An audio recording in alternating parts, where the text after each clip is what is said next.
कभी कभी जिंदगी हमें ऐसे सवालों के सामने खड़ा कर देती है जिनका जवाब हमारे भीतर तो होता है, पर हम सुनना नहीं चाहते। ऐसा ही एक सवाल उठाता है ये दोहा। बेटा जाए क्या हुआ, कहा बजावे थाल, आवन जावन है रहा, जो कीड़ी का नाल। कवि कहता है बेटे का जन्म हो जाना कोई बड़ी बात नहीं, क्योंकि जब तक जीवन और मृत्यु का यह चक्र चलता रहेगा तब तक जन्म और मरण की यह डोरी यूं ही बुनती रहेगी।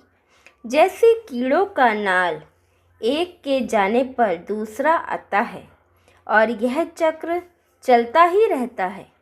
हर इंसान अपने बेटे के जन्म पर थाल बजाता है, उत्सव मनाता है, पर क्या कभी सोचा है उस जन्म का अर्थ क्या है?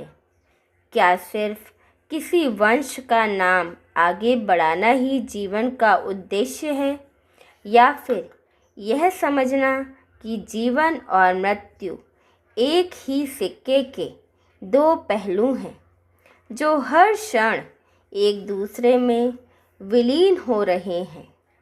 कवि यह याद दिलाता है कि संसार में कोई स्थायी नहीं, हर जन्म हर मृत्यु बस एक पड़ाव है।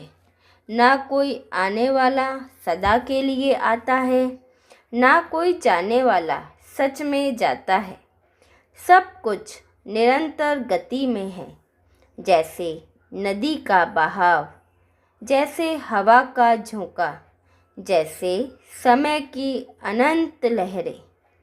तो फिर किस बात का अभिमान, किस जन्म पर थाल बजाना और किस मृत्यु पर शोक करना?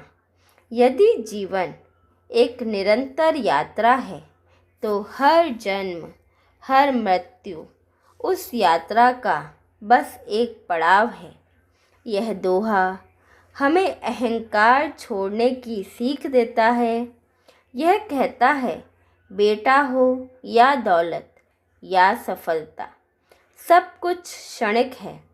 महत्व इस बात का नहीं कि हमने क्या पाया, बल्कि इस बात का है कि हमने क्या समझा और क्या छोड़ा जब समय ने हमें आगे बढ़ने को कहा। इसलिए थाल मत बजाओ बेटे के जन्म पर, बल्कि उस क्षण को महसूस करो जब जीवन तुम्हारे घर में फिर से प्रवाहित हुआ है। याद रखो, आवन जावन चलता रहेगा ज्यों कीड़ी का नाल।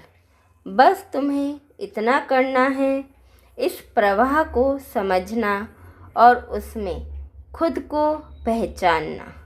हमारे साथ बने रहने के लिए धन्यवाद। सत साहिब।